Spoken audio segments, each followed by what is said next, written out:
తెలంగాణ సర్కార్ నిర్మిస్తున్న అక్రమ ప్రాజెక్టులపై చంద్రబాబు నోరు మెదపడం లేదంటూ సంచలన ఆరోపణలు చేశారు ఏపీ మాజీ సీఎం జగన్మోహన్ రెడ్డి. పులిచింతల దిగువన అక్రమ నిర్మాణాలు చేస్తుంటే నిమ్మకు నీరెత్తినట్లు వ్యవహరిస్తున్నారని ఆయన మండిపడ్డారు. స్థానిక సంస్థలకు తాము రెడీ అయినట్లు తాడేపల్లి వేదికగా జగన్ ప్రకటించారు. వైసీపీపై తప్పుడు ప్రచారం ఆపి రైతులను ఆదుకునే పనిలో నిమగ్నం కావాలని కూటమికి జగన్ సూచించారు. అబద్ధాలతో ఎంతవరకు పాలన కొనసాగిస్తారన్న జగన్మోహన్ రెడ్డి బీసీల అభ్యున్నతికి వైసీపీ చిత్తశుద్ధితో కృషి చేసినట్లు చెప్పుకొచ్చారు. తీవ్రంగా కూడా కరువు ఉన్నప్పటికీ కూడా చంద్రబాబు నాయుడు గారు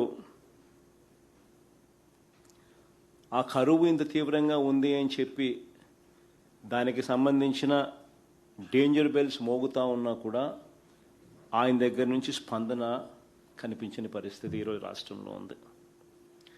ఇవాళకి రాష్ట్రంలో రాష్ట్ర వ్యాప్తంగా వర్షపాతం లోటు అంటే జూన్, జూలై, ఆగస్టు నెల 25, 26 తారీఖుల దాకా తీసుకుంటే జూన్, జూలై, ఆగస్ట్ 25, 26 తారీఖుల దాకా తీసుకుంటే -52% రాష్ట్రంలో ఈరోజు వర్షపాతం లోటు.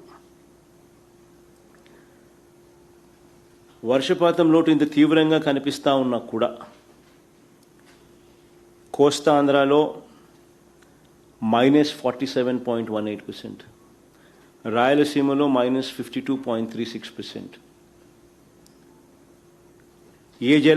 ఏ జిల్లా చూసినా కూడా లోటు కనిపిస్తూ ఉన్న పరిస్థితి.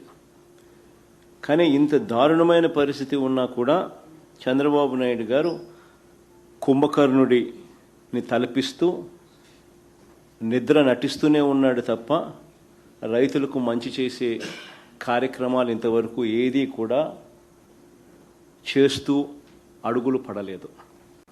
ఇంత తీవ్రంగా